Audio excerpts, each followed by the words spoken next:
이 하나님의 이 말씀은 누가 듣든지 안 듣든지 항상 선포해야 됩니다. 분명히 성경은 듣든지 안 듣든지 너는 내 말로 선포하라. 내 말로 고하라.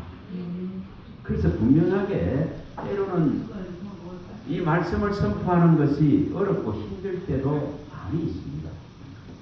분명히 에레미야서에 보면은 에레미야 20장 8절과 9절에 이스라엘의 멸망을 선포하고 유다의 멸망을 선포할 때에 분명히 에레미야는 그 비방을 받고 조롱을 받습니다. 참 어려운 부분이죠.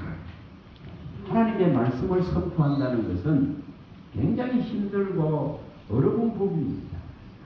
듣는 자가 점차적으로 사라지고 듣는 자가 없어지기 때문에 이제 귀가 다 닫히는 시대입니다. 하나님이 이제 귀를 열질 않아요. 하나님이 귀를 열지 않는데 들을 수 있을 것 같습니까? 못 있습니다. 이사야 50장 4, 5절에도 밝히듯이 하나님이 귀를 열어줘야 들을 수 있습니다. 귀를 여시는 하나님이 듣게 하셔야 또한 들은 말씀을 선포할 수 있는 바른 선포자가 될 수 있습니다. 학자의 혀가 되고 학자의 귀가 되지 않는데 바른 선포자가 될 수는 없습니다. 그래서 귀를 지으신 분이 귀를 열어야만이 정말 바른 선포자로서 받은 말씀을 선포할 수 있습니다. 근데 가장 큰 문제는 이것이 어려운 겁니다. 에레미야 6장 10절에 밝히듯이 귀가 열려지기가 굉장히 어렵습니다. 장자로서 선택받고 제사장 나라서 선택받은 이스라엘은 귀가 열리지 않습니다. 오늘날 우리들도 마찬가지입니다. 여러분, 우리는 정말 하나님께 귀를 열어주시기를, 듣는 귀를 열어주시기를, 듣는 마음을 일으켜 주시기를 구해야 됩니다. 듣는 귀를 열어주지 아니하고 듣는 마음을 열어주지 아니하면은 가장 미련하고 가장 무지하고 가장 어리석은 그런 신앙이 됩니다. 그래서 분명하게 이스라엘의 가장 큰 문제는 듣는 귀가 열리지 않는 것이고 듣는 마음이 닫혀버린 것입니다. 그래서 귀를 여시는 분께 우리는 귀를 열어달라고, 마음을 여시는 분에게 마음을 열어달라고 요청해야 됩니다. 마음을 지으신 분은 하나님이십니다. 하나님이 마음을 지었습니다. 지으신 분이 마음을 열지를 않으면은 우리는 전혀 열 수가 없습니다. 분명히 이렇게 말을 합니다. 그는 그들 모두의 마음을 지으시어 그들의 하는 일을 꿀고 살피시는 이로다. 이렇게 말씀합니다. 이게 마음을 지으신 분은 하나님이십니다. 마음을 지었습니다. 정말 귀를 채울 수 있는 분은 하나님밖에, 마음과 귀를 채울 수 있는 분은 하나님 외에는 존재하지 않습니다. 우리 마음과 눈과 귀를 그 어떤 땅의 것들로도 만족시킬 수 없고 채울 수 없다 했습니다. 그래서 만물이 뭐하죠? 만물이 다 피곤합니다. 피곤합니다. 정말 이 세상 피곤합니다.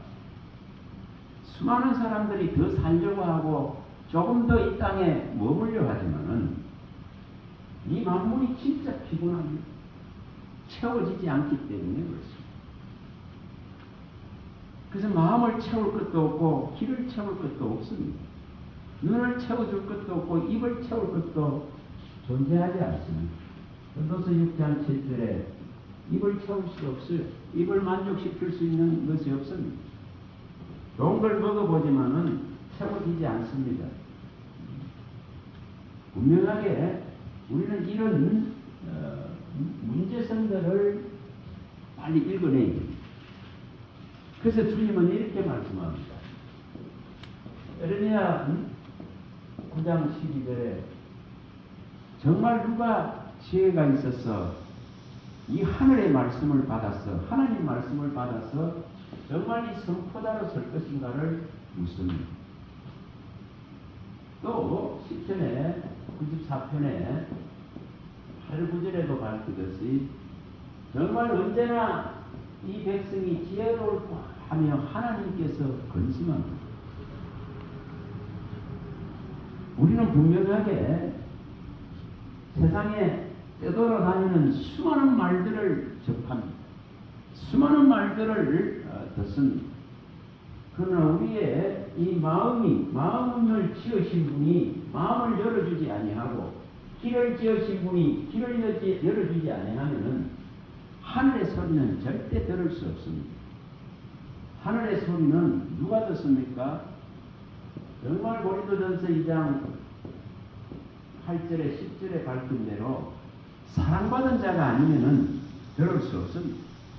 사랑받은 자가 아니면은 절대 하나님의 이 소리가 들리지 않습니다. 출애굽기에도 한 3장 18, 19절에 밝히듯이 하나님의 영광은 오직 정말 긍휼을 입은 자, 은혜를 입은 자에게 나타납니다. 입지 않는 자에는 이 소리를 들을 수가 없습니다.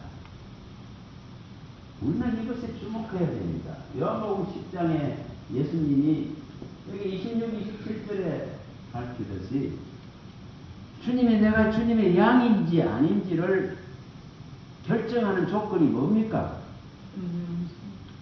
주의 음성을 듣고 있나 안 듣고 있나? 내 양은 내 음성을 듣는다. 내 양이 아니면 내 음성을 들을 수 없다는 표현을 하셨습니다. 또한 요한복음 17장 8절에는 정말 하늘로부터 우리 주 예수 그리스도는 말씀을 받아서 정말 사랑받은 자들, 주님이 원하는 자들을 부르시고는 그들에게 이 말씀을 주셨습니다. 이것은 사랑받은 자에게만 주시는 선물입니다. 최고의 선물이죠. 그걸 우리는 은혜라고 하고 이것을 우리는 하나님의 선물이라고 합니다. 구원이라고 합니다. 그래서 구원은 은혜의 선물입니다. 말씀을 받은 자에게 주시는 선물입니다. 요한복음 17장 26절에는 예수님이 명백하게 말씀합니다.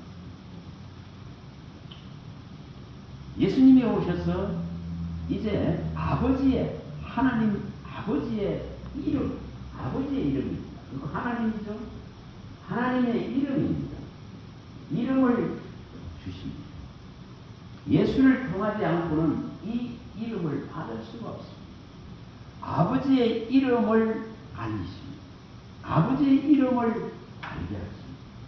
그래서 아버지를 부를 수 있는 조건을 예수님만이 주실 수 있습니다. 우리는 그것을 그리스도의 이름으로 주시는 성령인 줄 믿습니다. 성령이 로마서에 밝히듯이 8장에 여기 14절에서 17절에 밝히듯이 양자의 영을 주셔서 아버지라 부를 수 있는 아빠 아버지라 부를 수 있는 이것은 다시 말하면 예수님만이 하나님의 이름을 우리에게 주실 수 있음을 말합니다. 또한 갈라디아서의 4장 1절에서 여기 7절에도 잘 밝힙니다. 양자의 영이죠. 그리스도의 영이 들어와야만이 아들로서 우리가 인정받게 되어지고 하나님의 나라를 상속받을 수 있는 자녀의 건세를 주십니다. 요한복음 우리가 1장 12절에 자녀의 건세라고 하는 표현을 썼습니다. 영접하는 자, 곧 그 이름을 믿는 자라고 표현했습니다. 아버지의 이 이름, 예수만이 줄 수 있는 이 구속주의 놀라운 이름, 이 이름이 우리에게 들어오기 때문에 이제 자녀로서 이 건세가 주어집니다. 이 건세는 땅에서 카리스마를 일으키고 땅에서 용사같이 위엄을 자랑하는 그런 권세를 왕이 부리는 그런 압제와 압박의 그런 권세를 말하는 거예요.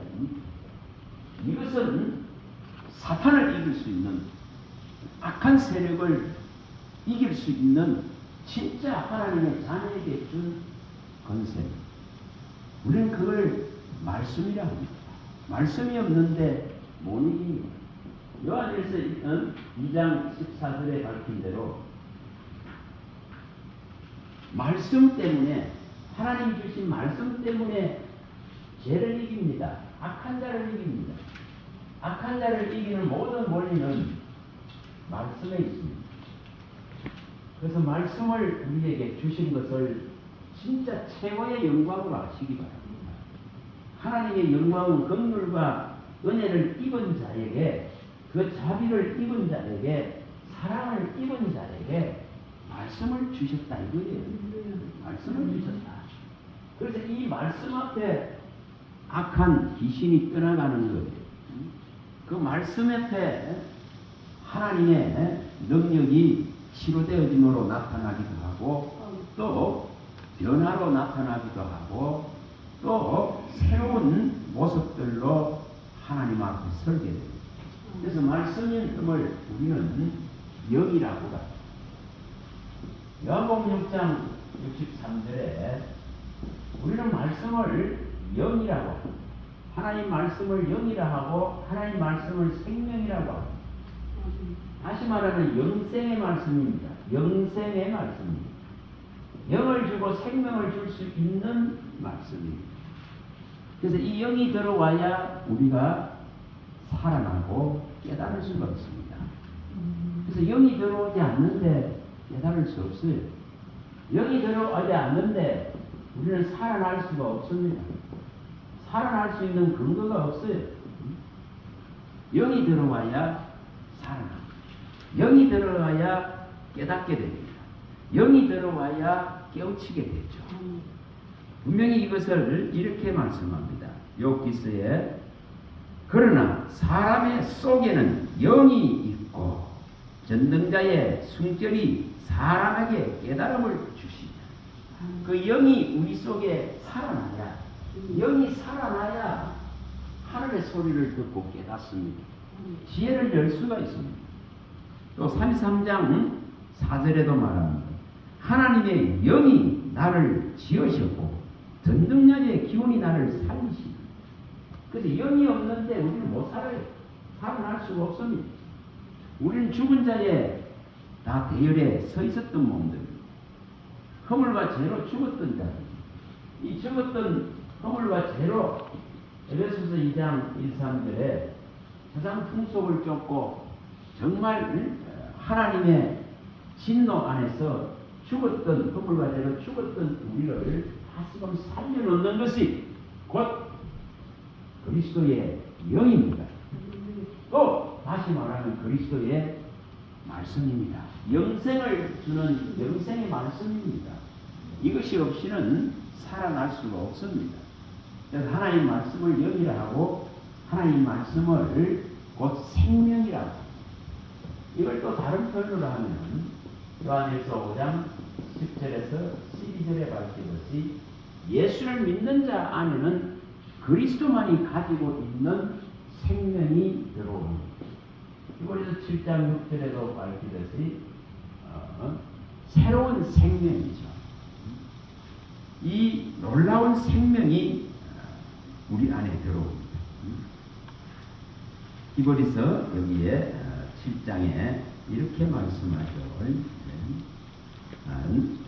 16절이죠. 16절입니다. 16절에 이렇게 말씀합니다.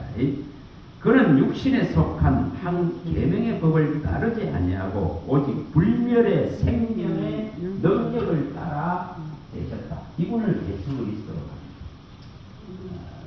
육신이 세상, 다시 말하면 세상에 소속된 것이 아닙니다.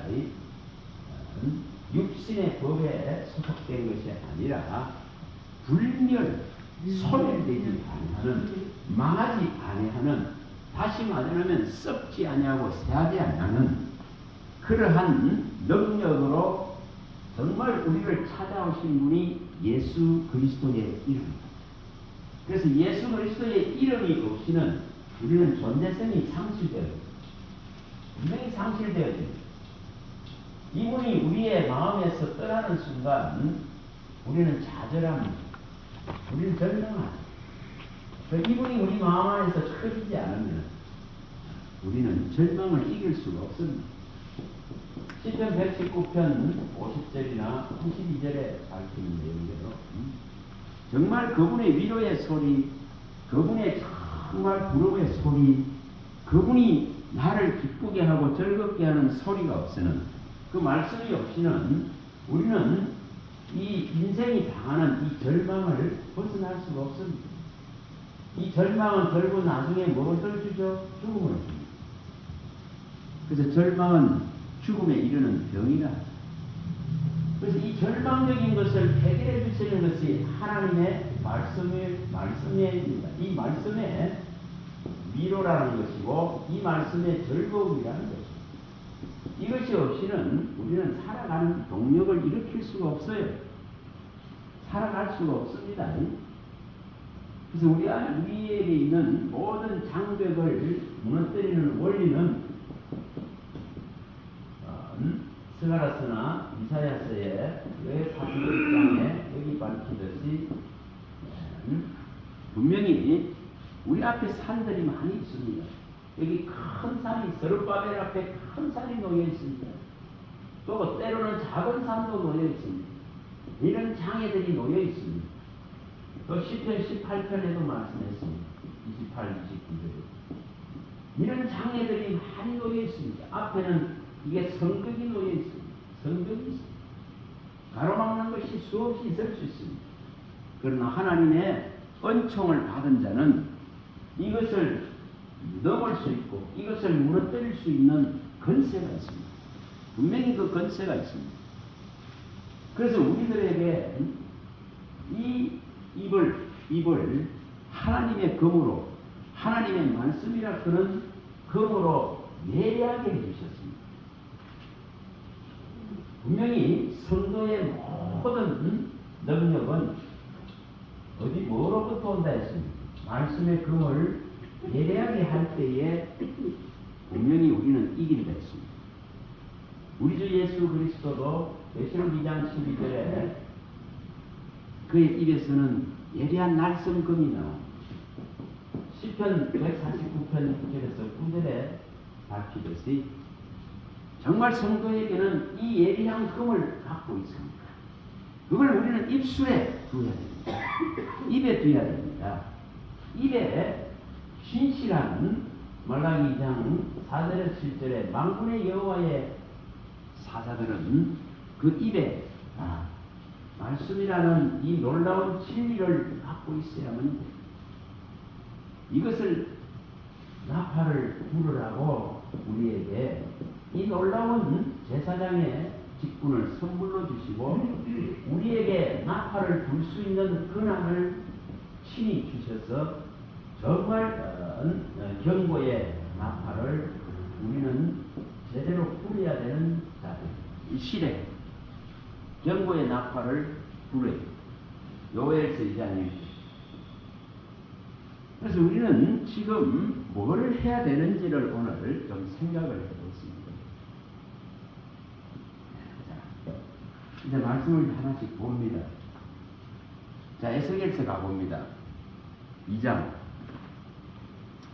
에스겔서 가봅니다. 서두를 말씀드렸습니다. 자, 에스겔서 2장입니다. 2장.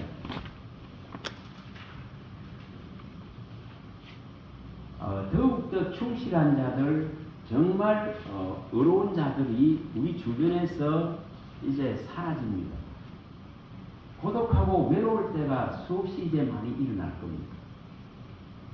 함께 동력하고 갈 수 있는 것도 이제 쉽지 않습니다. 주의 이름으로 모이는 것도 점차적으로 어려워집니다. 그래서 충실한 자, 의로운 자가 사라진다 했습니다. 우리는 그런 위기 속에서 어떻게 하면 끝까지 갈 것인가의 문제입니다. 자, 4절부터 읽어봅니다. 2장 4절부터입니다. 자, 읽어봅니다.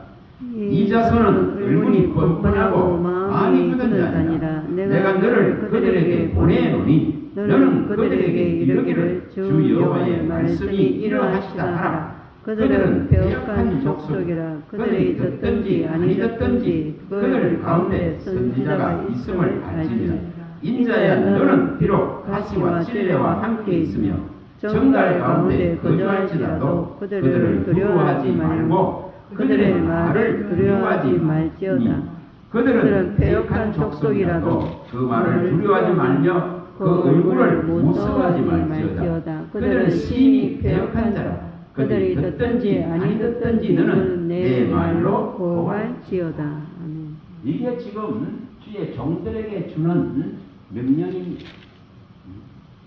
포로되고 잡혀가서 고역을 치르는데도 하나님의 말씀을 듣기를 거부하죠. 아무리 우리 삶에 어려움이 와도 이 듣기를 거부합니다. 우리는 어떤 우리 삶에 일어나 있는 문제를 해결하는 데는 마음을 쏟고 힘을 쏟고 다 동원을 합니다. 그러나 하나님의 소리를 들으려고 하지 않습니다. 그래서 여기 분명히 말씀합니다. 얼굴이 뻔뻔하고 마음이 굳다. 이걸 성경은 뭐라 표현했습니까? 화석 같다. 이렇게. 또 신약적으로 말하면은 화인 맞았다. 이렇게 표현했습니다. 그래서 이러한 화석 같고 화인 맞은 인생들에게 여기 진짜 여기에 6절에 말씀하듯이 가시, 찔레, 그 다음에 정갈 이렇게 표현을 했어요. 이렇게 인간의 속에는 인간의 그 마음과 혀, 입 속에는 이런 지금 독한 것들이 가득합니다. 그래서 이제 얼굴이 화석 같다, 화인을 맞았다 이렇게 표현을 합니다. 이런 곳에 말씀의 선포자로 선다는 것은 굉장히 힘들고 고독하고 외롭고 어렵습니다. 진리의 진실한 바른 소리를 전달하는 것은 굉장히 고독하고 위험하죠. 그러니까 그런 속에서도 분명히 말합니다. 듣든지 아니 듣든지 너는 진짜 하늘에서 준 이 진리의 말씀을 가지고 말하기를 주님은 바라십니다. 그걸 요구하십니다. 그래서 그들이 듣든지 아니 듣든지 그들 속에 찔레가 있고 가시가 있고 정갈 같은 독사의 독들 같은 것들이 가득 있다 할지라도 이 패역한 족술의 얼굴이 이렇게 마음이 굳고 이렇게 화석같이 화인 맞은 것 같이 되어 있다 하더라도 너는 오직 진리를 선포해라. 이게 하나님의 요구입니다. 하나님의 요구입니다. 타협하라 소리 안 합니다. 듣기 좋은 말 하라 소리 안 합니다. 무리를, 군중을, 성도들을 기쁘게 하라 이렇게 소리 안 합니다. 그들이 듣든지 아니 듣든지 너는 하늘에서 준 내 말로 선포하고 내 말로 가르치고 내 말로 고해라고 말합니다. 바울 사도는 이렇게 하려 하니 굉장히 힘듭니다.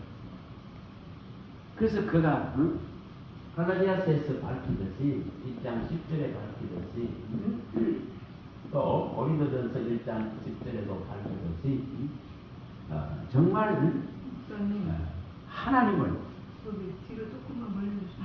기쁘시게 할 것인지 하나님을 기쁘시게 할 것인지 아니면은 사람을 기쁘게 할 것인지 이걸 선택해야 돼요.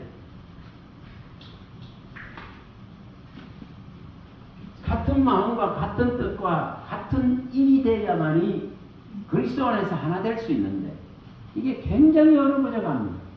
왜 그렇습니까? 세상께 들어오니까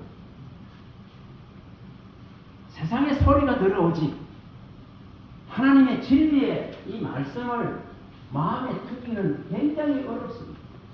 그래서 이 고린도전서 1장 10절에 바울 사도가 말하듯이 같은 마음, 같은 뜻, 같은 일이 되기 정말 어렵습니다. 같은 마음으로, 같은 뜻으로, 같은 입으로 하나 되어야 되는데 이게 어렵습니다. 또 사람을 기쁘게 하기 위해서 온갖 방법을 동원하려 그러니까 피곤합니다. 그래서 분명히 사람을 기쁘게 한다면은 그리스도의 종이 될 수가 없습니다. 그래서 하나님은 분명하게 말씀합니다. 너는 분명히 진리를 입에 담고 이 진리의 지식들을 바르게 선포할 수 있는 그런 능력을 배양해라. 그래야만이 만군의 여호와의 사자로 설 수 있다고 말합니다. 자, 에레미야 9장에 가봅니다. 9장 12절. 에레미야 9장 12절.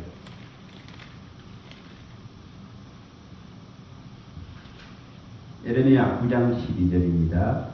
자, 읽어봅니다. 지혜가 있어서 이 일을 깨달을 만한 자가 누구며 여호와의 입의 말씀을 받아서 선포할 자가 누구이고 이 땅이 어찌하여 멸망하여 강야같이 불타서 지나가는 자가 없게 되었느냐. 많은 번성과 번영을 이 나라는 자랑하지만 이 나라의 백성들은 행복하지 않습니다. 더욱더 갈수록 금은 보화의 재물의 지배를 받기 때문에 마음이 황폐해져가고 황무해져가고 험한 것들에 전부 마음을 다 뺏겨서 진짜 영혼은 어두워집니다. 무감각해진다 했죠. 무지해진다 했죠. 감각을 잃어버리고 마음은 굳어진다는 표현을 바울사도는 썼습니다. 여기 분명히 이렇게 말씀해. 누가 지혜가 있어서 이 하나님의 입에서 나오는 이 말씀을 진짜 받아서 선포할 자가 어디 있는가? 그런 탄식이 일어나게 됩니다. 자, 시편 94편 8절 9절입니다. 94편. 우리는 지금 어느 시대에, 어느 위치에, 어느 자리에 우리가 와 있는지를, 우리의 믿음이 와 있는지를 진짜 재보고 달아보고 다시 점검해야 됩니다. 자, 시편 94편 8절 9절입니다. 읽어봅니다. 백성 중에 어리석은 자들아, 너희는 생각하라. 무지한 자들아, 너희가 언제나 지혜로울까? 길을 지으시니가 듣지 아니하시라. 눈을 만드시니가 보지 아니하시랴. 언제나 지혜롭겠는가? 하나님이 듣고 계시고 하나님이 지금 보고 계신데 우리의 마음과 우리의 눈과 우리의 귀를 세상에 다 뺏겼습니다. 세상에 다 내어줬습니다. 그래서 이 진리의 말씀이 우리 안에 머물러서 있기가 어려운 시대예요. 정말 어렵죠.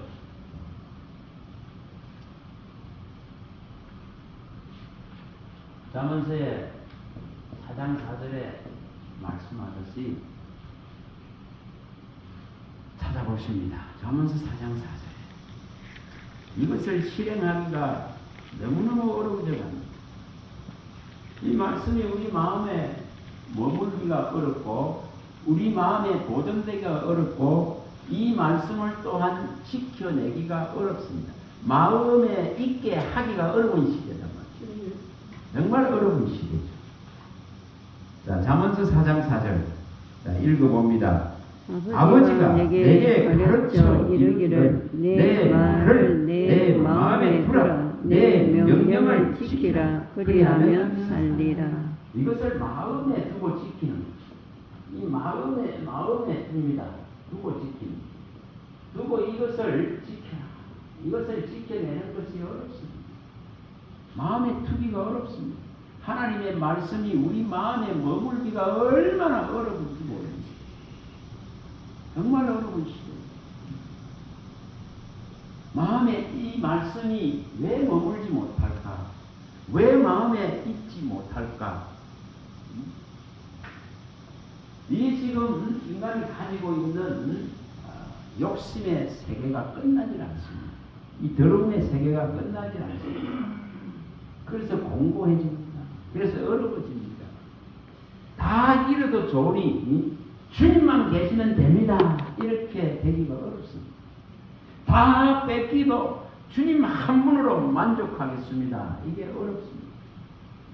아무리 내 삶에 얻은 것이 없고 소득이 없고 만족이 없고 소출이 없어도 주님 한 분으로 기뻐하겠습니다.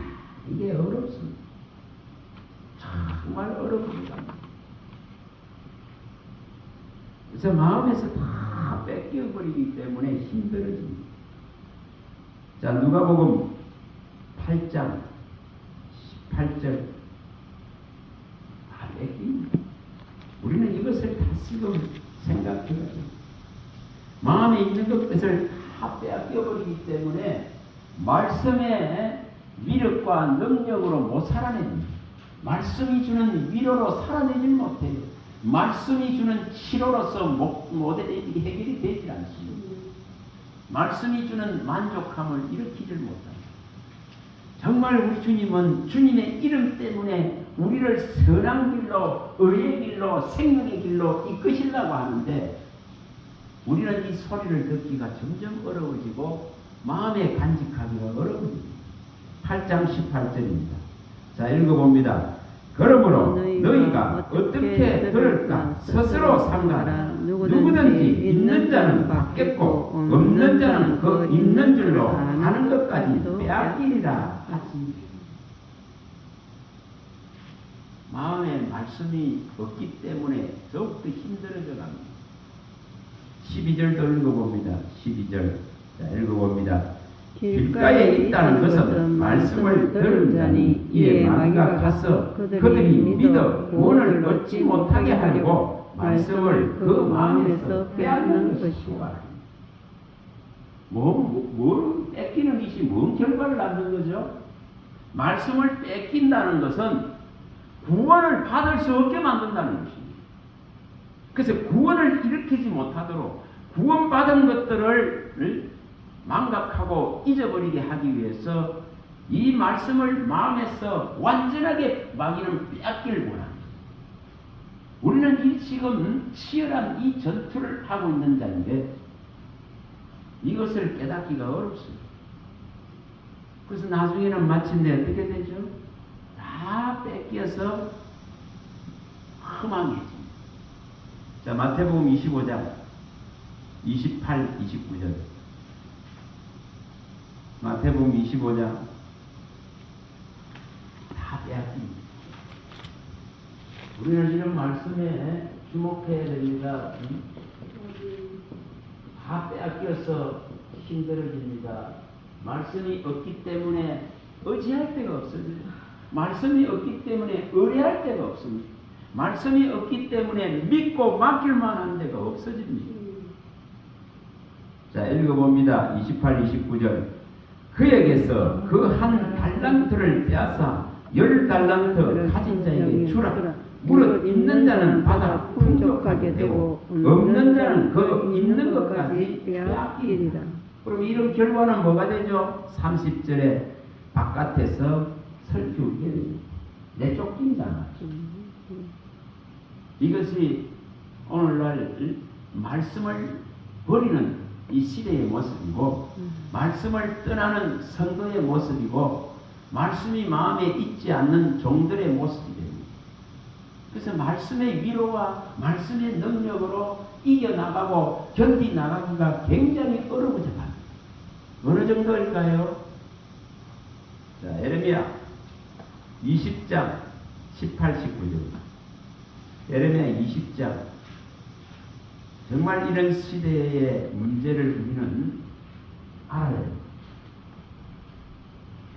에레미야 20장 18절과 19절입니다. 서두에 다 제가 말씀드렸습니다. 우리는 이 문제를 어떻게 해결해 나갈 것인가를 깊이 생각해야 됩니다. 20장 8절 8절과 9절 읽어봅니다. 내가 말할 때마다 외치며 파멸과 멸망을 선포하므로 여호와의 말씀으로 말미암아 내가 종일토록 치욕과 모욕거리가 됨이니이다.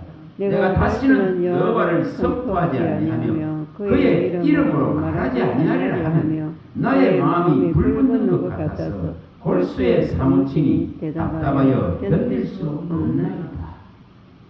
예레미야는 이렇게 호소하고 있습니다.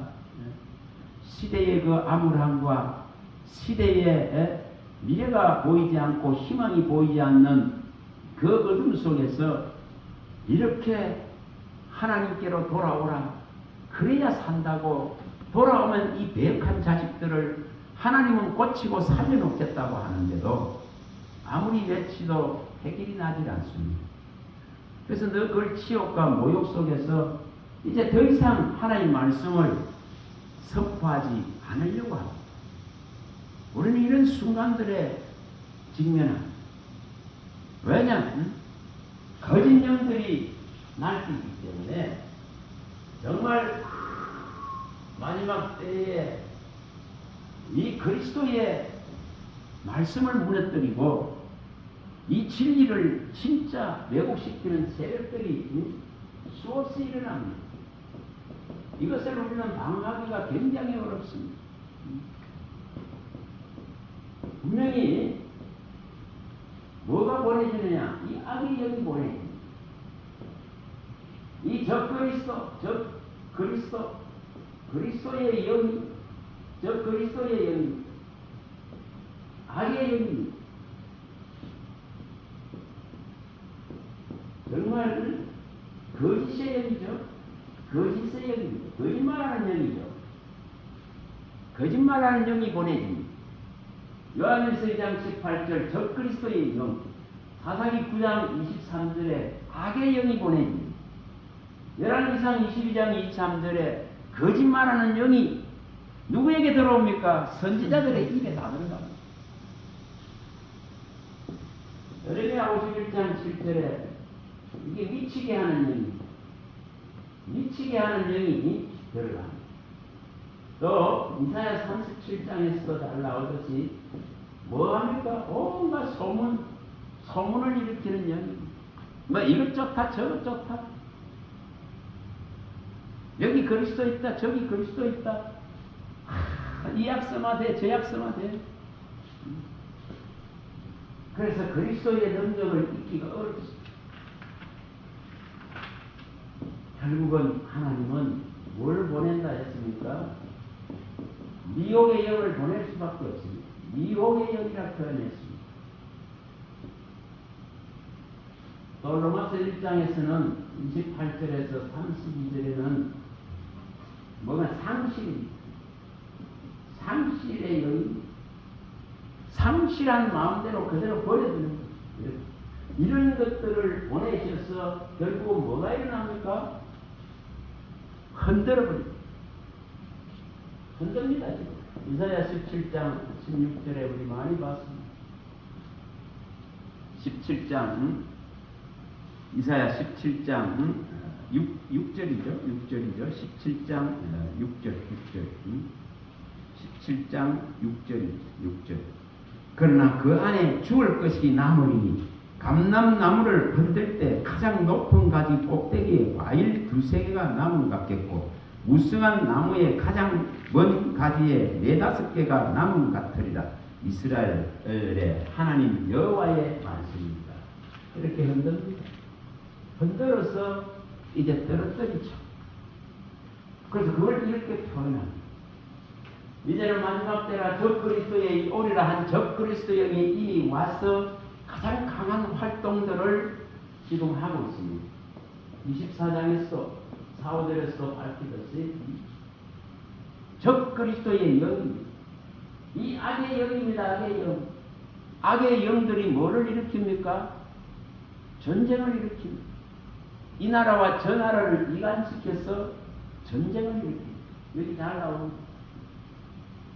아합의 때에 거짓말하는 거짓의 영을 하늘에서 보냅니다.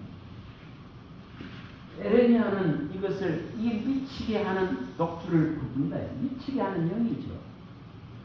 이렇게 소문을 일으키는 온갖 혼잡한 소리들이 난무합니다. 이런 소문의 영 하나에 왕도 죽습니다. 이렇게 미혹해 하는 영들을 보내서 이제 흔들어서 떨어뜨립니다. 멸망을 자초하게 합니다. 그래서 이 상실한 대로 하나님은 버려버린다. 이렇게 표현했습니다. 뭐가 일어난다는 거죠? 망할 조건이 성립되는 거죠. 망하게 버려주신다고 말했습니다. 그래서 이러한 모습들로 하고 있습니다. 그래서 진리를 선포한다는 것은 굉장히 어려운 부분이죠. 정말 듣든지 아니 듣든지 하나님의 말씀으로 고하고 이 말씀을 들을 자가 없다 하더라도 이 의의 선포자로 써야 되는데 이것이 굉장히 어려워져 가는 시대입니다. 그래서 고심하지 않을 수가 없죠. 고민 안 할 수가 없죠. 왜냐 자꾸 침륜에 빠집니다. 침륜에 빠지죠. 우울해지죠. 어둠이 덮죠. 그래서 주님이 불을 밝혀주지 않으면은 주님이 등불을 밝혀주지 않으면은 이 견디 나가기가 굉장히 어렵습니다. 이 등을 켜주지 않으면 이 빛을 밝혀주지 않으면은 진짜 어려워져 갑니다. 왜냐? 흑암과 사망이 덮습니다. 흑암과 사망이 덮습니다. 이 혼돈과 공허가 덮습니다. 분명히 빛이 없으면은 이 흑암입니다. 흑암과 공허함이죠. 공허함과 혼돈이라 하는 이것들이 들어와서 덮어버립니다. 분명히 덮습니다. 그래서 이 정말 마태복음 4장 16절에 밝힌 대로 흑암과 사망 여기에 다 들어갑니다. 이 빛이 약화되면 분명히 이렇게 들어가 버릴 수밖에 없습니다. 시편 107편 10절에도 말씀하셨습니다. 이게 빠질 수밖에 없습니다.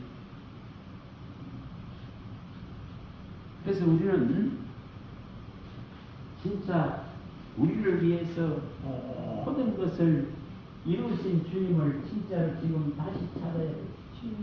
우리를 위해 모든 것을 이루시고 우리를 위해서 정말 모든 짐을 지어주신 이분을 진짜로 선포해야 됩니다.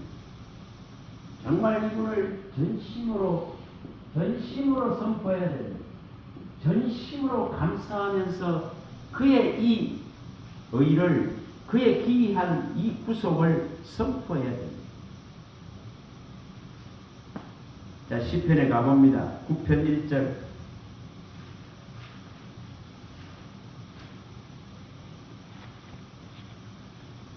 듣기 좋은 소리 들으려고 오는 곳이 아닙니다. 그런 개념으로 버리시고 정말 이 진리의 참 소리가 우리 안에 들어와서 우리 자신은 죽고 우리 자신의 모양은 미약합니다. 나약합니다. 추합니다. 드러내기도 부끄럽습니다. 우리 안에 새롭게 생명을 일으켜야 됩니다. 예수 생명을 일으켜야 됩니다. 자, 9장 1절입니다. 자, 읽어봅니다. 내가 전심으로 여호와께 감사하오며 주의 모든 기이한 일들을 전하리라. 우리는 이렇게 돼야 됩니다. 조건이 무슨 땅에 무슨 조건 때문에 감사하는 개념이 아니고 구속받은 자의 근본적이고 근원적인 감사를 우리는 일으켜야 됩니다. 그래야만이 이렇게 전심으로 감사할 수 있습니다. 또한 주님이 나에게 일으킨 이 구속의 은혜를 이 기이하고 놀라운 영광의 일들을 선포할 수가 있습니다. 자, 시편 96편. 우리는 이거 하는 자입니다. 96편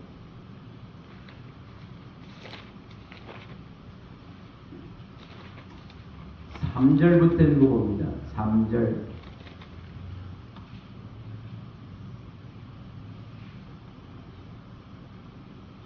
읽어봅니다. 그의 영광을 백성들 가운데 그의 기이한 행적을 만민 가운데 선포할지어다. 여호와는 위대하시니 지극히 찬양할 것이요 모든 신들보다 경외할 것이니 만국의 모든 신들은 우상들이지만 여호와께서는 하늘을 지으셨습니다. 존귀와 위엄이 그의 앞에 있으며 능력과 아름다움이 그의 성소에 있도다. 만국의 조속들아 영광과 권능을 여호와께 돌릴지어다. 여호와께 돌릴지어다. 여호와의 이름에 합당한 영광을 그에게 돌릴지어다. 예물을 들고 그의 궁전에 들어갈지어다. 아름답고 거룩한 것으로 여호와께 예배할지어다. 온 땅이여 그 앞에 들지어다. 모든 나라 가운데 이르기를 여호와께서 다스리시니 세계가 굳게 서고 흔들리지 않으리라. 그가 만민을 공평하게 심판하시리라 할지도다. 13절 읽어봅니다. 그가 임하시되 땅을 심판하려 임하실 것입니다. 그가 의로 세계를 심판하시며 그의 진실함으로 백성을 심판하시리라. 우리는 분명히 재앙이 결정되어지고 심판이 결정되어진 속에 살아갑니다. 그래서 땅의 것에서는 얻을 것이 없다는 것입니다. 땅의 것에는 내를 만족시킬 수 있는 것이 존재하지 않는다고 말합니다.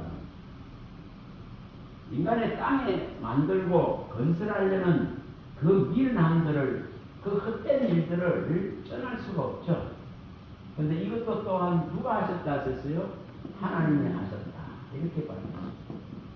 인간이 왜 이렇게 허무한 것들, 불탈 것들을 위해서 수고하고 모든 나라, 모든 민족들이 이렇게 불탈 것, 헛된 것들 수고하게 하는가? 이것이 하나님으로부터 비롯됐다고 말합니다. 하나님께서 이렇게 하셨다고 말합니다. 없어질 것, 불탈 것들을 위해서 수고를 하게끔 만들어 놨습니다. 다시 말하면 창세기 3장 17절에서 여기 19절에 나온 이 저주를 못 벗어나죠. 이 16절부터 잘 밝힌 이 저주를 못 벗어나. 벗어날 수가 없죠. 1000명의 여자 중에 1명의 여자의 마음도 못 얻으면서 모든 문화와 예술에는 남녀의 사랑을 이야기하죠. 존재하지도 않습니다. 솔직히 말하죠. 한 사람의 마음도 얻을 수 없는데 그거 가지고 매일 씨름하죠. 헛된 수고들을 합니다. 인간은 군왕이 나타나서 역사를 이루어가고 나라를 부강하게 만들면은 그것을 칭송하고 높이죠. 그런데 이 수가 다 헛되다고 말합니다. 이것이 다 불탈 것들을 향해서 하는 헛된 수고라고 하나님은 말씀합니다. 그걸 이해합니까? 역사의 주인공이 되려고 호랑이가 죽어서 까짓만 그릇이 이름 난리가 났습니다. 13일날 우리 부산 총회신학교에 안수식이 있어서 13명이 안수를 받았습니다. 그래서 아침에 저도 제가 가르치는 학생들이 다 왔습니다. 거기에 한 분이 근면을 하면서 이렇게 말합니다. 이 목사의 이걸 직업으로 생각하지 말고 직업이 아닌 사명으로 받아. 사명. 직업이 아니라 사명. 이 영광된 직분이 고린도후서 3장 8절에서 11절에 밝히듯이 어떤 땅에 있는 어떤 직업과도 어떤 직분과도 어떤 사명과도 비교할 수 없는 가장 영광된 직분. 그래서 직업으로 받지 말고 사명으로 받아. 또한 이름이죠. 이름. 이 명예. 이 명예를 위해서 이 명예, 자기 이름을 위한 목자가 되지 말고 정말 섬기는 목자가 되라. 섬기는 것. 결코 우리 이름 아닙니다. 우리 이름은 없어져야 되는 이름입니다. 우리의 명예는 없어져야 되는 문제인데 우리 이름을 위해서 우리 명예를 위한 사역을 하려고 하죠. 근데 이걸 봐. 그래서 그 목사님이 제가 존경하는 분이신데 여자 목사님이신데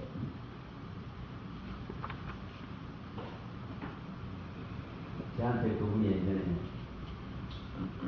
그렇게 말씀하셨습니다. 한 날 찾아갔더니만은 하루에 감사를 100번씩 하세요. 100번. 감사하기가 쉬운 것 같아요? 어렵습니다. 삶이 힘듭니다. 고단합니다. 온갖 문제투성입니다. 마음을 괴롭게 하고 공부하게 하는 일들이 수없이 일어납니다. 감정 하나를 다스리기가 너무너무 어렵습니다. 근데 그분이 감사를 하루 100번씩 하세요. 지금도 그분을 감사하게 됩니다. 그래서 구원의 감사, 구원이라는 이 큰 틀 안에서 감사해야 된다는 겁니다. 어떤 땅에 있는 조건이 아니다는 겁니다. 그걸 하박국에서 가르쳤습니다. 하박국 3장 16, 17절에서 가르쳤습니다. 어떤 조건이 아니죠. 18절까지 쭉 내용이 나옵니다. 어떤 조건이 아닙니다. 땅에서의 어떤 조건이 아니랍니다. 하나님으로 말미암아 하나님으로 말미암아 기뻐하는 거죠. 하나님으로 말미암아 감사하는 거죠. 그래서 분명하게 우리가 대사를 가서 연습 많이 잘 아십니다. 여기 뭐 23절까지 이 내용이 보면 잘 나옵니다. 항상 기뻐하라, 쉬지 말고 기도하라, 범사에 감사하라. 성령을 소멸하지 말고 예언의 말씀을 멸시하지 말고 악은 모양이라도 버리라고 말합니다. 그래서 감사해라 이렇게. 그러니까 감사의 어떤 조건을 땅에서 찾지 않는다는 거죠. 감사와 기쁨의 조건을 하늘에서만 찾는다는 거죠. 그게 구속이라는 것입니다. 구속받은 자의 참 모습. 시편 4편 7절에도 가르쳤습니다. 하나님이 내게 주시는 기쁨은 땅의 어떤 조건을 말하는 것이 아닙니다. 하나님이 내게 주신 기쁨은 이 땅에서 곡식이 풍요하고 포도주가 많이 있고 먹을 것이 많고 좋은 집에 살고 재력이 뭐 대단하고 이런 조건이 아니다고 말합니다. 하나님이 내게 주신 기쁨은 저 세상의 저들의 곡식과 포도주의 풍성할 때보다 더 기쁘다 그런 표현을 합니다. 그리고 시편 여기 50편에 분명히 밝혀졌듯이 23절에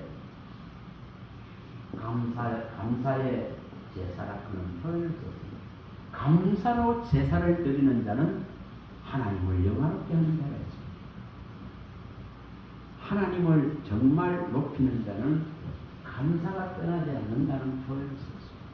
감사의 제사라 그런 표현을 썼습니다. 우리는 이것을 마음에 두셔야 됩니다. 시편 4편 시편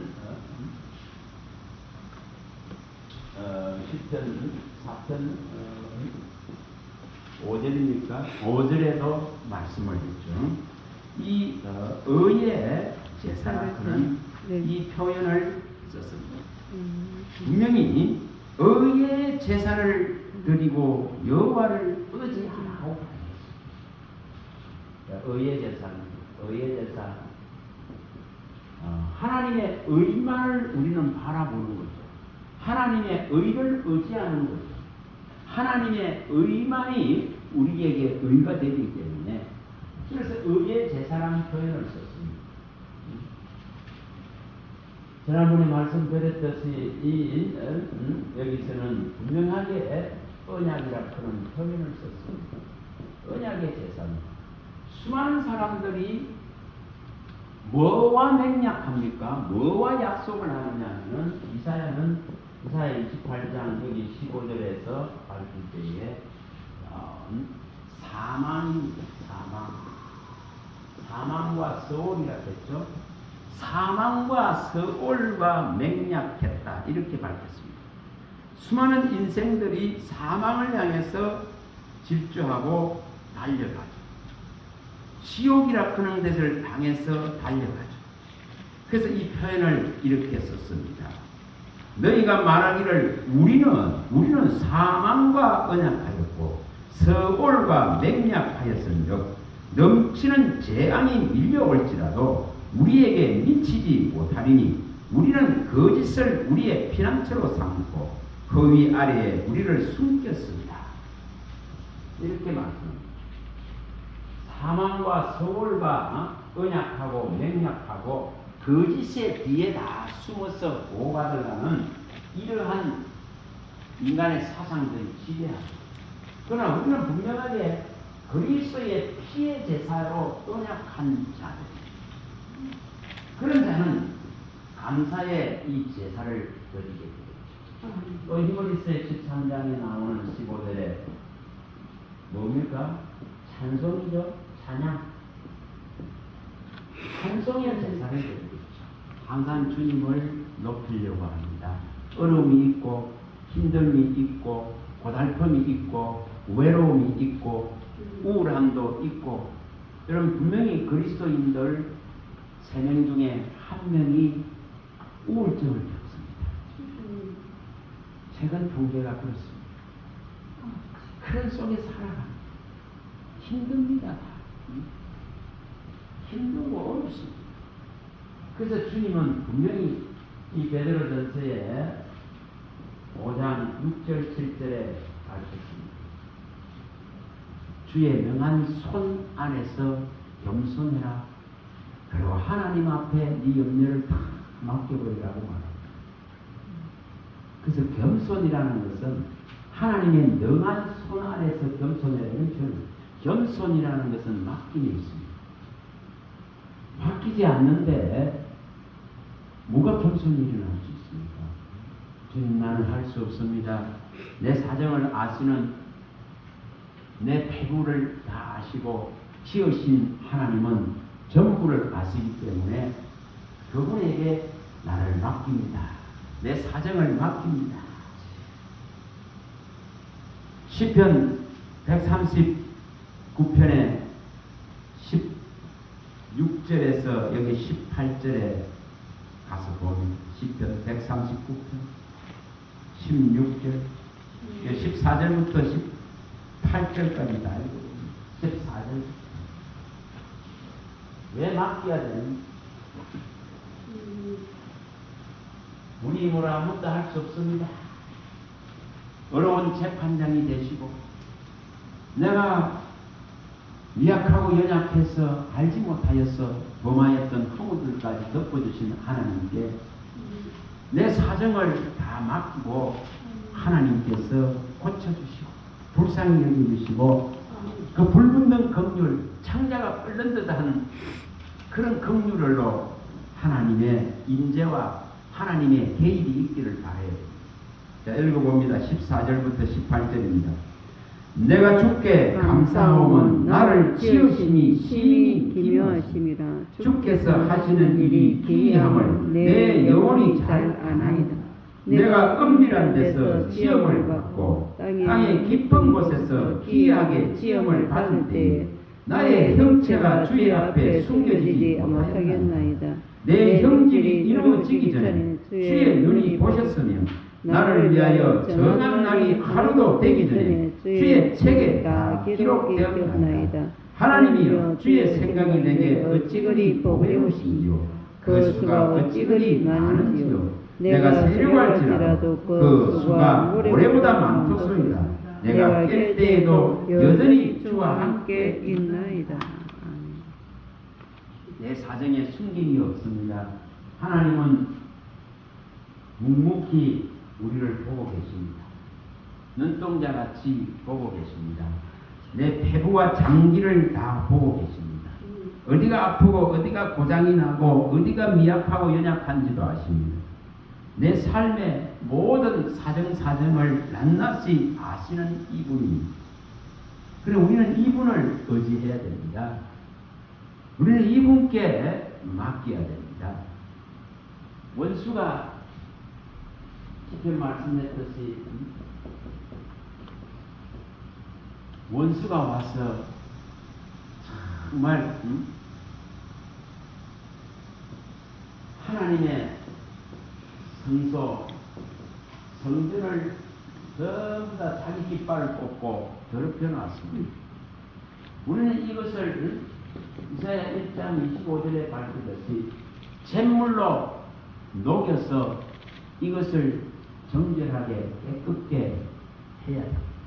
잿물로 녹이듯이 이런 표현을 썼습니다. 원수가 와서 하나님의 성전된 우리 속에 심어놓은 원수의 그 미혹된 깃발들을 뽑아내고 잿물로 녹이듯이 녹여서라도 우리를 깨끗게 하고 정화시키고 하나님의 편에 서게 하시려는 하나님의 의도와 뜻을 우리는 깨달아야 합니다.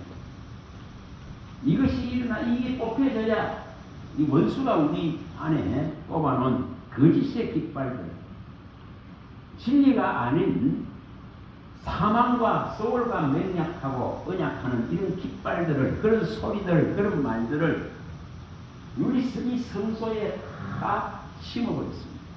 이것을 뽑아내야 됩니다. 그래야 제대로 된 기치를 이제 들 수 있겠죠. 기치를 들어야 됩니다. 정말 기치를 들어야 되겠죠. 용감하게 이 깃발을 다시금 들어야 됩니다. 다시금 진리의 이 깃발을 깃발 들고 이 깃발을 진짜로 건드려야 될 그런 시대에 와 있습니다. 우리는 그런 시대에 와 있습니다. 원수가 뽑아놓은 이 깃발들을 뽑아내야 되겠죠. 정말 이것을 진리의 말씀으로 해결을 해야 됩니다. 여러분의 말씀이 선포되어지게 되고 누가 이 일을 할 것인가 하나님이 탄식합니다. 듣든지 아니 듣든지 내 말로 고하라 하고 우리 주 예수 그리스도의 우리가 베드로전서의 2장 9절에 밝힌 대로 우리를 왕으로 제사장으로 선지자로 세우신 것은 아름다운 예수 그리스도의 덕을 선포하라고 세웠습니다. 우리를 어둠에서 건져내신 이 예수의 덕을 선포하라고 했습니다. 또 3장 15절에도 밝혔습니다. 우리 안에 있는 소망을 알리라는 것입니다. 우리 안에 있는 소망 대신 그리스도만을 알려야 됩니다. 썩어질 것, 엉금을 알리는 게 아니, 세상에 사람의 이름을 알리는 게 아니, 사람의 그 명예를 알리는 게 아니, 세상 나라의 역사를 가르치는 것이 아니, 세상 나라의 역사는 죄와 피로 건설했다 했습니다. 하나님께서 인정하지 않는다 했습니다. 그래서 요즘 두려운 것이 이겁니다. 우리의 마음이 이사야 28장 22절에 밝히듯이 이게 두려워 우리 마음이 오만해져서 단단하게 돌같이 굳어갈 것입니다. 하나님의 말씀이 떠나기가 싶어서 두렵습니다. 만군의 여호와 하나님이 온 세상을 멸망을 시키기로 모든 나라를 멸하기로 선포되어 있는데 우리의 마음들이 오만해지고 교만해지고 돌같이 굳어가는 화석같이 굳어가는 이것이 두렵다. 우리가 빌립보서 2장 12절에 이 두렵고 떨림 이게 두렵습니다. 저도 마찬가지입니다. 저는 자꾸 마음이 힘들어져서 이 마음이 굳어집니다. 마음이 굳어집니다. 이게 마음이 굳어지는 것이 두려워집니다. 에베소서 4장에 나오죠. 17절에 17절에 이게 두려워집니다. 흠한 것들의 마음을 뺏깁니다. 어두워집니다. 어둠이 덮죠. 마음이 굳어지죠. 마음이 굳어집니다. 굳어집니다. 그 무시 속으로 들어갑니다. 뭐가 그러면 무감각해 감각을 잃어버린 데 있습니다. 어둠이 겪는 모습들을 그대로 표현해 놨습니다. 그래서 뭐가 떠난다 했으면 분명히 하나님의 생명에서 떠나버립니다. 하나님의 생명에서 멀어져 버립니다. 이게 두려움이에요. 우리가 알지 못하는 때에 이 험한 것을 자꾸 바라봅니다. 여러분 교회가 사람들이 몰려오고 부흥되어지고 내 이름이 알려지길 다 바라잖아요. 다 바라지 안 바랍니까? 예수 이름이 나타나길 바랍니까? 천만에 내 이름이 나타나길 바라지. 이 어둠이 덥습니다. 내 이름이 좀 떴습니다. 내 이름이 좀 알려졌습니다. 어떤 수단과 어떤 방법을 동원해서라도 내 이름이 좀 알려졌습니다. 그렇게 하죠. 그래서 두렵습니다. 두려움이 덥죠. 그래서 이사야는 그걸 표현해 난 겁니다. 이 또 바울들도 이런 걸 표현해 두렵고 떨림으로 구원을 이루어가라. 시대적으로 이렇게 힘들어가기 때문에 마음이 굳어지기 때문에 단단하게 굳어집니다. 그래서 하나님의 말씀을 이제 받아내기가 어렵습니다. 조금만 싫은 소리 해도 삐지버리죠. 조금만 싫은 소리 해도 분노가 일어나죠. 조금만 싫은 소리를 해도 정오와 미움이 일어나죠. 말 꺼내기도 어렵습니다. 말 꺼내기 어렵습니다. 아까 우리 차에서 말 꺼내기 어렵습니다. 정치 이야기 어제 가서 저 경도당에서도 꺼내기 어렵다.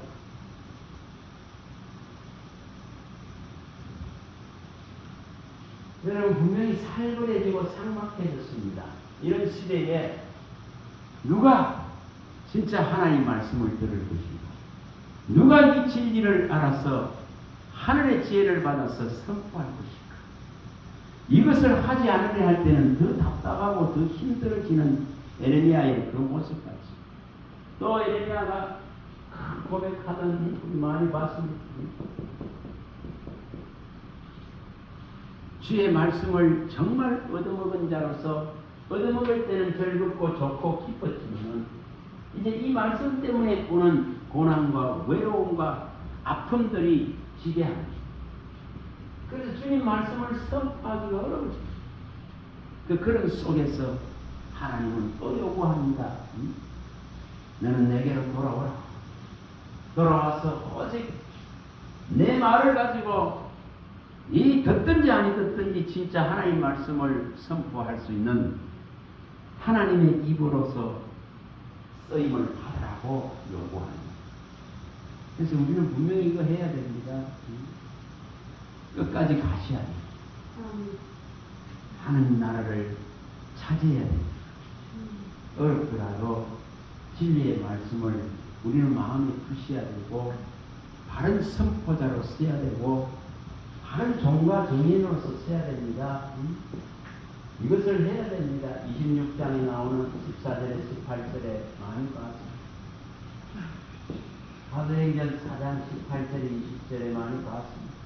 사도행전 5장 17절에 20절에 이런 내용들 속에 종과 정인으로 써야 됩니다. 오직 생명의 말씀을 선포하는 종과 정인으로 써야 됩니다.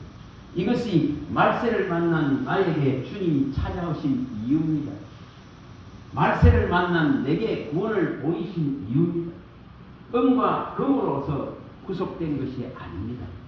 분명히 그리스도의 나타나심으로 그의 피로서 구속한 이 구속은 오직 종과 정인으로 서라고 이 안에 있는 유일한 소망 되신 예수 그리스도만을 선포하라고 우리에게 요구합니다. 이걸 너가 끝까지 할 수 있느냐고 묻습니다. 오늘 우리들 속에도 이 물음들이 들어와서 어떻게 하면은 하나님의 은혜에 보답할지, 어떻게 하면은 하나님의 이 마음을 시원하게 할지, 어떻게 하면은 하나님을 기쁘시게 할 수 있을지 이런 물음을 이 시대에 가지고 가야 됩니다. 저와 여러분들 속에 정말 이것이 있기를 바랍니다. 저와 여러분들 안에 예수 이름만 남아요.